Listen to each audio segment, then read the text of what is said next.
Okay, so $50 a fortnight, 25 a week. Is that really enough? Labor will not be nominating a figure on whether it's enough or not. There has to be legislation introduced this week to bring about changes, whether it's permanent, whether it's an extension of the coronavirus. I want to see what's in that legislation. And the other important point is that there is a budget in a couple of months' time, and that will give us a much firmer indication as to where the government's coming from. What I am pleased about is keeping the income-free threshold at $300 a fortnight. That's very important. But in terms of the detail, in terms of what's involved in what the government's announcing, I want to see that detail. We are very used to this government about their attacks on people who are on social security. We have seen their efforts on the pension. So they're the issues that I'll be looking at very, very carefully going through the rest of this week. Surely $25 a week, though, is really just peanuts. I mean, you've been saying for a long time that Oh, sorry. You've been saying for a long time that the current rate is not enough, but surely an extra $25 a week is really not that much of a difference to people's everyday lives. The most important thing is that whatever happens, remembering that we are the opposition and the government hasn't made the decisions about additional money. We will consider that. The amounts, of course, are important and we'll consider that.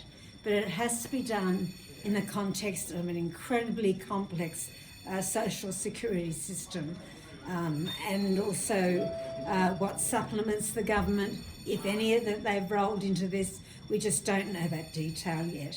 And I am a cautious person by nature. I've been involved in the political process for a very long time.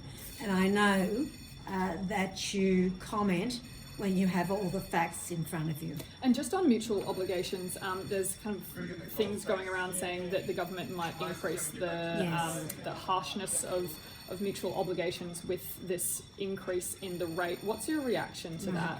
So the government has or did indicate yesterday that this would be, whatever the increase is, would be offset with additional mutual obligation tasks. That is something that Labor will look at very, very closely. Mutual obligation, I believe in. There is no two ways about that. But when mutual obligation becomes so onerous that it actually prevents you from seeking employment, that is the balance that needs to be struck. But broadly, the Labor Party welcome signs that the government is looking to increase it. They've taken so long, this is a rate that's been in place since 1994. Is that change now? How overdue is that change? Look, I am I'm pleased, as I said, to see that the income-free threshold remains at the coronavirus level. The government has indicated a certain amount. They've floated a number of thought bubbles over the last couple of weeks about this. I want to see the detail before we obviously come to a view. But Labor is approaching this cautiously, responsibly, and let me assure you, we are absolutely cognizant that people should not be living in poverty in this country, that there has to be the capacity for people to seek employment, and that the social security system should not be an impediment to that. Just on another matter as well, it's just broken in the last few minutes or so. We've seen Craig Kelly quitting the Liberal Party. That means the government only has 75 seats, excluding the Speaker in the House of Reps. So you're concerned that someone with his sort of views now holds a lot of sway over legislation? The government still has a very, very, very slim majority in the House. It is up to the government how they manage themselves, and from what I've observed, it's not very well. I think Craig Kelly has probably read the writing on the wall. whether he was going to win pre-selection was questionable. And I note that he's only indicated that he'll sit on the crossbench to the end of the term.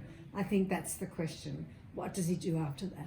Are you concerned though that now that he's off, the leash of the Prime Minister, that he might start spewing more misinformation on his social media platforms? There has been enormous concern from the Labor Party for some time about Craig Kelly spewing, as you say, the sorts of nonsense that he does on Facebook. I don't imagine that will change, but we always take the advice of the health officers, and that's what will guide our decisions. What Craig Kelly does and what they do is their business. We have an election to get ready for, an election to win. Thank you.